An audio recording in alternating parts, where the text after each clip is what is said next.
прямом эфире новости Татарстана. Здравствуйте. В студии Даяна Саитова и в начале коротко о главных темах выпуска. Российский цифровой прорыв в Казани. Они чувствуют себя коршунами, которые вьются над талантами. У них уже пошла конкуренция за лучших участников. Что предлагают лучшие IT-специалисты страны, расскажет Салават Мухаммадуллин. Широкий визит большой делегации. Зачем председатель парламента Китая приехал в Татарстан, узнал Дмитрий Аренин. Вместо обновленного дома потоки грязной воды и провисшие потолки. Как дождик, так потоп. Почему жители поселка Ленина-Кокушкина едва не остались без крыши над головой, выяснял Рамиль Галиуллин. На кукурузные поля наступают дикие кабаны. Следом вот сквозь прошел вот так полосами. Какой ущерб уже подсчитали аграрии, расскажет Юлия Муратова. Школьный урок в мобильном приложении, диспансеризация в сельском клубе и цифровой мусор. Все это будут создавать в Казани участники всероссийского конкурса программистов «Цифровой прорыв». За миллионные гранты и будущую реализацию своего проекта борются 600 команд из 77 регионов. Старт 48-часовому мозговому штурму дали Сергей Кириенко и Рустам Миниханов. Как цифровой прорыв готовится изменить настоящее, расскажет Салават Мухаммадуллин.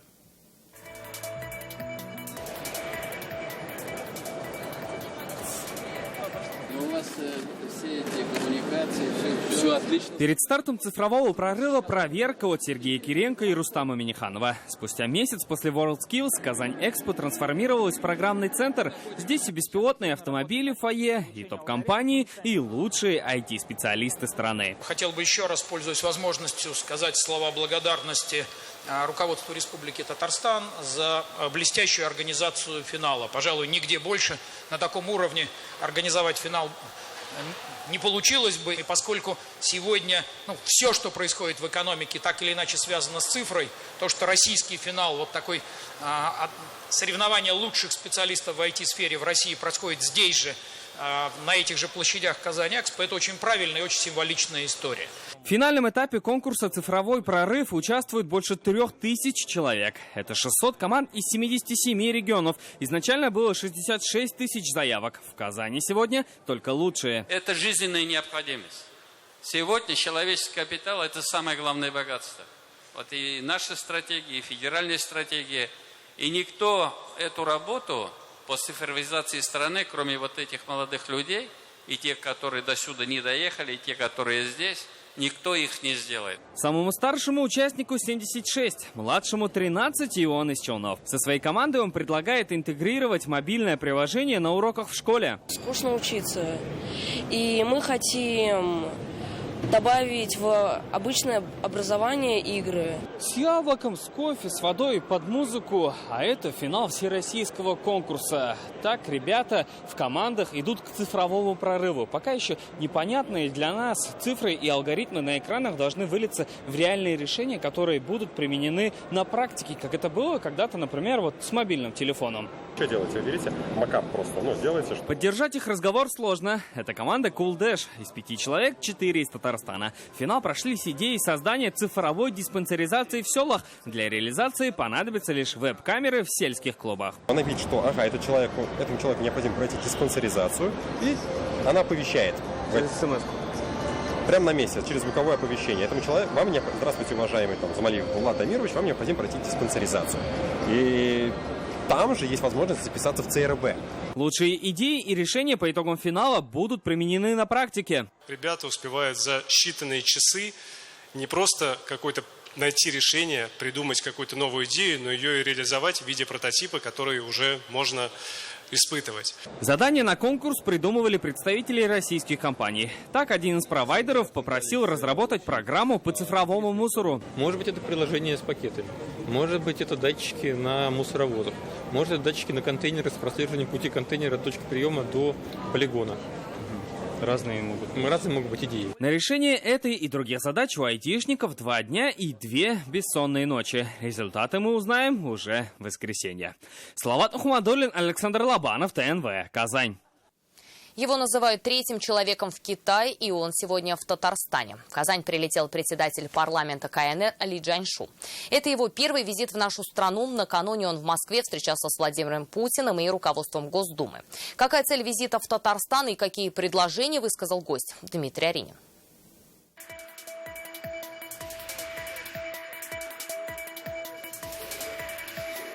Сегодняшний день казанский вертолетный завод является уникальным предприятием. Первым делом – вертолеты. С самого раннего утра китайская делегация во главе с председателем парламента Ли Чжаньшу и в компании Фарида Мухаммедшина осматривала сборочные цеха Казанского вертолетного. У этого предприятия за все время сотрудничества Поднебесная закупила около 200 винтокрылых. Последний контракт – медицинские ансаты. Это универсальное оборудование. На эти рельсы мы можем ставить и медицинский модуль, и пассажирские сиденья. Ансаты гостям сегодня показали в деле. Это презентационный полет вертолета. От КВЗ к КФУ. В Казанском университете китайские гости прошлись по ленинским местам, побывали в аудитории и посидели за партой, где в 1887 году слушал лекции Владимир Ульянов-Ленин. Вы стали Также гостю подарили копию прошения Ленина на поступление в Казанский вуз. Всего почерком, а здесь перевод на китайский язык. Интерес к Ленину вызван тем, что в Китае доминирует коммунистическая партия. В парламенте у нее большинство. Всего во Всекитайском собрании народных представителей почти 3000 депутатов. Как и в Татарстане, они избираются на 5 лет. На память в книге почетных гостей КФУ Ли Чжаньшу оставил надпись «ВУЗ – образец для подготовки кадров». Спасибо. Вам надо будет еще более активно заниматься сотрудничеством с вашими китайскими коллегами, китайскими вузами. Во второй половине дня китайская делегация с экскурсией побывала в Казанском Кремле и Нацмузее. Вечером переговоры с Рустамом Миннихановым. Тема расширения экономического сотрудничества. Сейчас товарооборот Татарстана и Китая перевалил за $500 миллиарда. Дмитрий Аринин, Ильшат Мухаметов, ТНВ, Казань. Победителем Всероссийского урбанистического хакатона «Города» стала концепция молодежного центра из Мамадыша. Результаты сегодня объявили в Казани. 30 молодых архитекторов из 17 регионов и 14 татарстанцев сегодня представили проекты модернизации 7 молодежных центров. Они выезжали в районы, общались с жителями, изучали инфраструктуру. По итогам и были сформированы 7 листов пожеланий. Именно они и легли в основу проектов. Проект «Победитель» будет реализован в 2020 году в рамках республиканской программы «Капремонт». У них были запросы на молодежный центр, на то, чтобы там были студенты, молодежь, взрослое население, в том числе какие-то курсы. И для этого мы разработали модульную систему, которая как раз подходит для нашего пространства. Мы разговаривали с жителями, мы разговаривали с директором, мы разговаривали с главой Бавлов. Они были очень открыты, нам было очень приятно их слушать. И самое главное, мы увидели то, как они переживают за это. И это стало стимулом того, чтобы победить. Сейчас муниципалитеты, директора молодежных центров, сама молодежь, они проектируют эти центры для себя, для того, чтобы потом там себя реализовать. Мне кажется, это принципиальное изменение в подходе проектирования, который случился в нашей республике. Надеемся, что проект будет расти в геометрической прогрессии. В следующем году мы сможем посетить с ним, как минимум, еще 4 города и преобразить наши российские города. Вместо обновленного дома потоки дождевой воды. Уже почти полгода жители поселка Ленина-Кокушкина Пестричинского района держат наготове тряпки, ведра и тазы. В стихийное бедствие, говорят, для них превратился капремонт дома. Кровлю разобрали, а вот о временном укрытии не подумали. Как получилось так, что жильцы остались без крыши над головой? В проблеме разбирался Рамиль Галиуллин.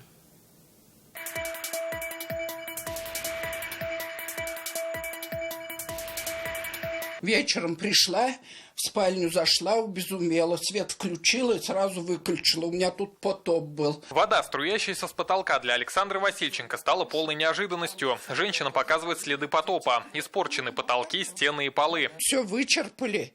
Вот, убезумела. Как дождик, так потоп. Крыша-то что, не покрыта толком. Капитальное бедствие пришло к жильцам с начала лета. Тогда начался капремонт. В квартире Шамсии Габидуллиной дожди испортили новый телевизор. Говорит, теперь надо делать и ремонт в квартире. Вот только пока не торопится. Сейчас что делать? Может, ждать будем, пока не кончит. Если мы сделаем, опять зальют. А что толку сейчас начинать? Я просто боюсь. К ремонту крыши приступили еще в мае, но до сих пор не завершили. Старую кровлю сняли летом. После работы резко прекратились, утверждают жильцы. Так крыша дома выглядит сейчас. Как мы видим, здесь разобрали всю кровлю. Старые доски заменяют на новые. Также крыша накрыта вот такой защитной пленкой. Вот только от протечек она не спасает. Как пояснили в исполкоме, в этом году капремонт проводят в 7 многоквартирных домах района. В 4 работы уже завершены. На 2 объектах строительство затянулось из-за проблем с деньгами у субподрядчика. Субподрядной организации ООО «Капстройдом» начаты работы на 3 объектах в селе Ленина-Кокушкина. Но из-за отсутствия у них оборотных финансовых средств не завершены работы по ремонту кровли в доме по улице Гагарина, дом 3, а также не приступили к работам по ремонту кровли на объекте по улице Центральной, дом 1А. Данная ситуация находится под особым контролем исполкома. В субподрядной организации нам сегодня сказали, все денежные проблемы решены. Ремонт крыши завершат в ближайшие 2 недели. Сейчас мы актируем все это, получаем еще денег, соответственно, и привозим металл. На данный момент у нас идут работы по сантехнике, идут электромонтажные работы, также ведутся фасадные работы. Полностью завершить капремонт в этом доме строители обещают в ноябре. Рамиль Галиуллин, Алмаз Зиединов, ТНВ, Пестричинский район. Тариф эталонный. Будут ли россияне платить меньше за услуги ЖКХ? Об этом читайте в интернет-газете «Реальное время». Вниманию казанцев! Сегодня половина города останется без воды. Ее подачу прекратят в 10 часов вечера. Это коснется авиастроительного, Московского, Кировского и Новосавиновского районов. Всего более 2000 жилых домов и 800 соцобъектов. Причина – ремонт одной из главных запорных арматур Волжского водозабора. На все идет 30 часов. Вода должна появиться в воскресенье утром. Во дворах будут стоять водовозы с питьевой и технической водой. На полях чувствуют себя хозяевами и людей не боятся. На кукурузные хозяйства Камско-Устинского, Верхнеуслонского и Алькеевского районов наступают дикие кабаны. И не столько съедают, сколько вытаптывают новый урожай. Ущерб аграрии оценивают в 50 тысяч рублей на каждый гектар. Кабанов стало больше или контроля меньше, узнавала Юлия Муратова. Следом вот сквозь прошел вот так полосами. Конечно, не видно, его с дороги не видно. Не столько съедают, сколько вытаптывают. Аграрии жалуются, в этом году кабаны уже буквально ночуют на кукурузном поле. Так в Камско-Устинском районе они разгуливают, не боясь жителей. Вот на этом овраге они зимовали, можно сказать, периодически. Каждый вечер приходили. Конечно, и страшно, опасно от нам уходить. Вдруг он выйдет и действительно нападет. Но такого нападения у нас пока нет. Но люди думают, ага, у меня все хорошо, я кукурузу получу. Когда комбайн заезжает, видят такие следы, и, конечно, это очень обидно. И там, где звери уже похозяйничали, урожайность гектара в среднем упала на 50 центнеров, а ущерб с каждого гектара 50 тысяч рублей. Под угрозу уже 10% урожая кукурузы. Не повезло полям и Верхнеуслонского, Алькеевского и Алексеевского районов. Из-за нападения кабанов мы вынуждены, конечно,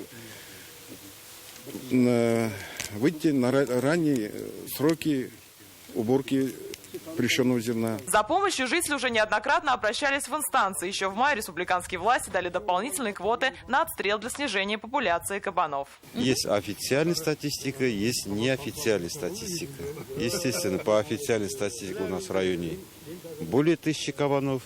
А неофициальной статистики никто не считал. Однако сотрудники комитета по биоресурсам уверены, поголовье кабанов не превышает норму. А охотоведы зверей даже стараются подкармливать. Кабана у нас в районе норма. В этом году урожай желуди мало было. Вот ближе к прилегающим полям, кукурузных полях, вот это поле поспел первым. И все кабаны накопились здесь. Они находятся в своем естественном среде обитания. В этом году Камское Устье получило 350 квот на отстрел кабана. Это на 50 больше, чем в прошлом. А по всей республике отстреливать до конца охотничьего сезона разрешено 40% поголовья. Мало это или много, споры пока не утихают. Однако аграриям эксперты советуют впредь сажать кукурузу подальше от лесов. Юлия Муратова, ТНВ, Камско-Устинский район. Напоминаю, в нашей редакции есть WhatsApp. Его номер 8 987 420 0101. Сообщения принимаем круглосуточно. Ваши новости, присланные фото и видео могут стать репортажами в наших выпусках. Курсом на модернизацию Нижнекамская нефтехим осваивает новые производственные мощности. О строительстве нового объекта и его значении для нефтеперерабатывающей промышленности Татарстана в нашем репортаже. Крупнейшая нефтехимическая компания Татарстана Нижнекамскнефтехим продолжает придерживаться четкого вектора на модернизацию. В этом году по плану капитальных вложений полным ходом идет строительство нового производства дивинилстирольного синтетического каучука. Покрышки, изготовленные с применением такого каучука, можно назвать экологичными или зелеными шинами. Они повышают безопасность автомобилистов и их пассажиров, так как обладают улучшенными характеристиками. Такие шины будут более износостойкие, пластичные и морозостойкие. Даже количество выхлопных газов благодаря им уменьшится. Основные фундаментные работы закончились. Идет монтаж оборудования, поступление оборудования уже более 30% оборудования уже поступило на площадку. Идет сейчас уже трубопроводная обвязка, установлено оборудование. Проверяем чертежи, всю документацию, чтобы было в соответствии с правилами, нормами.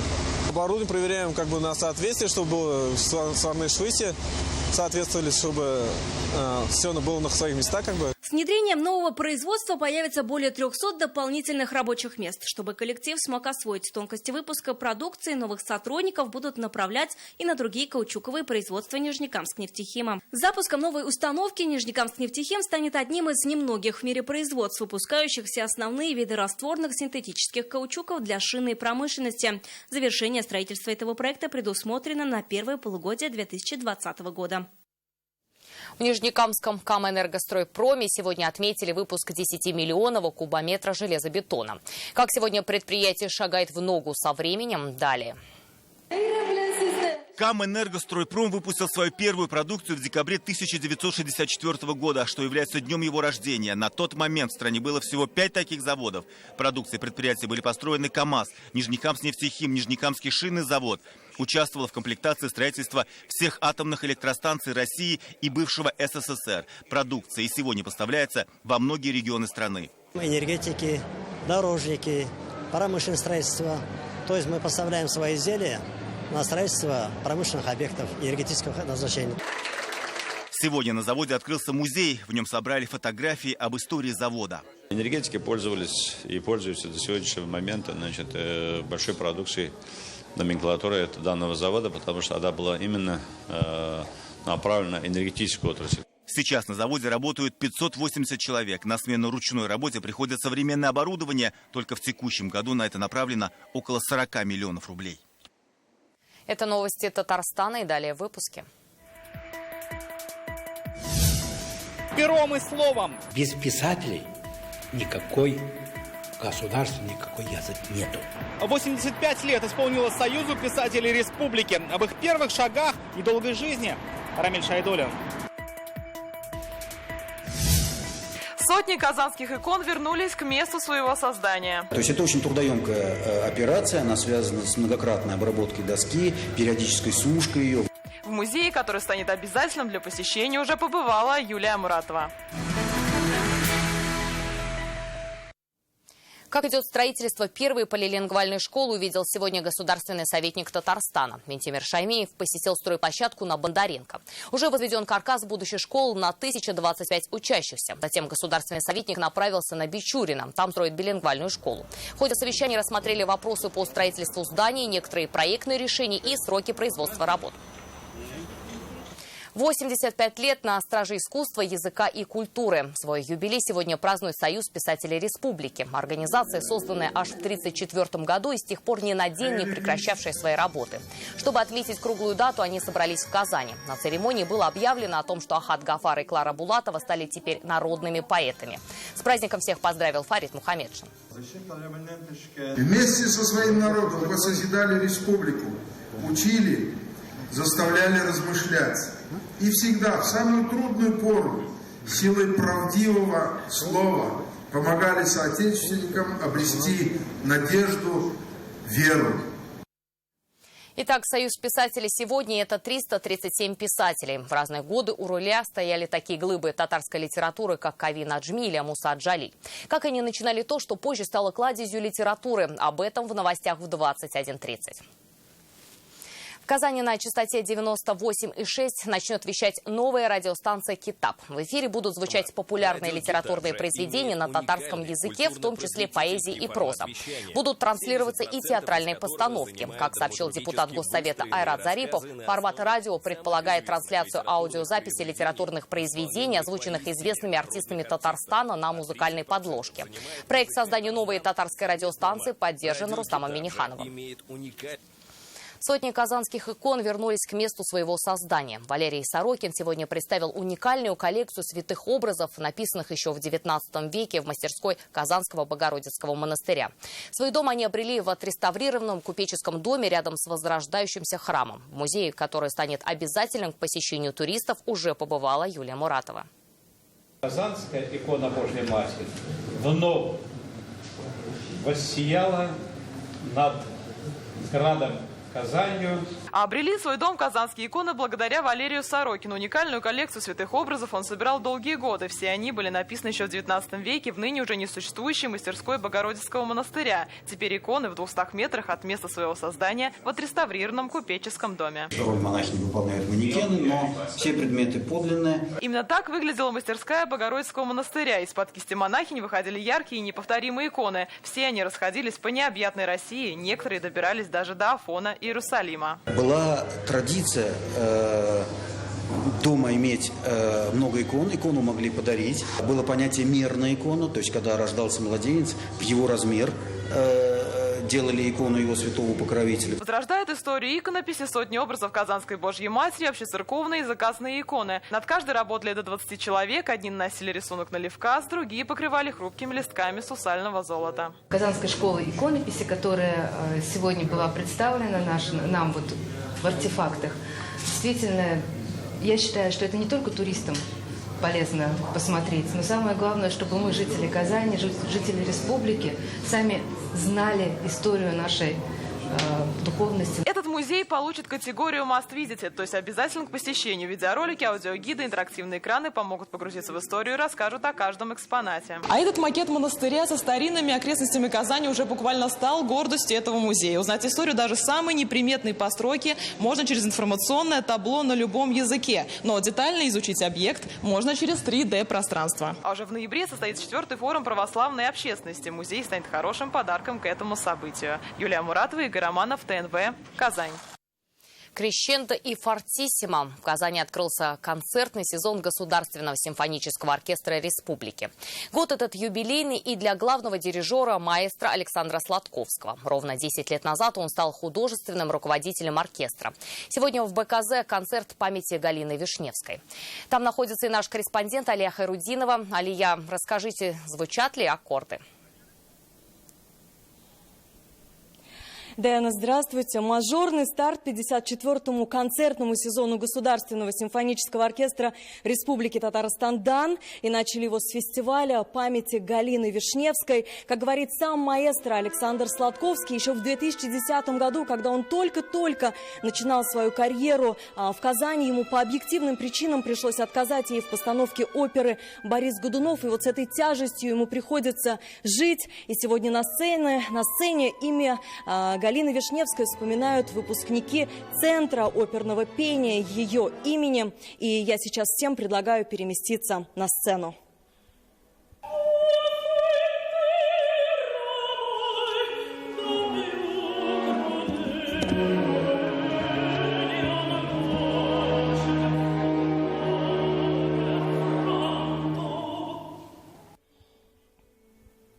Звучат произведения Прокофьева, Чайковского, Верди, Пуччини. И сейчас настало время спросить самих исполнителей, что для них этот фестиваль.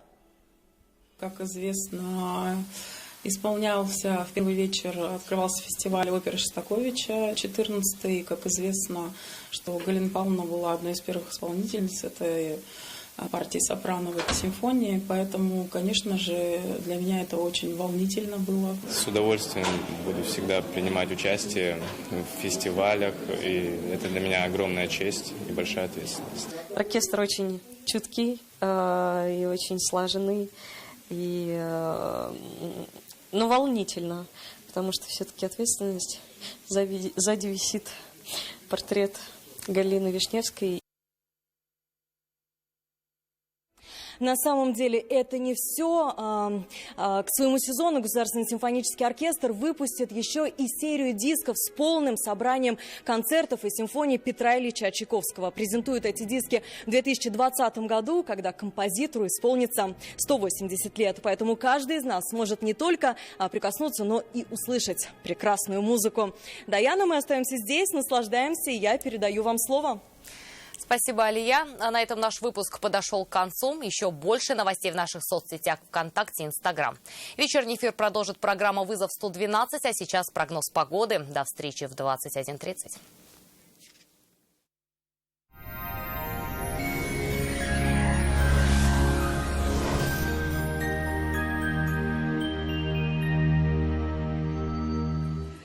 Здравствуйте! За окном холодная осень, но надеемся, что бабье лето еще настанет.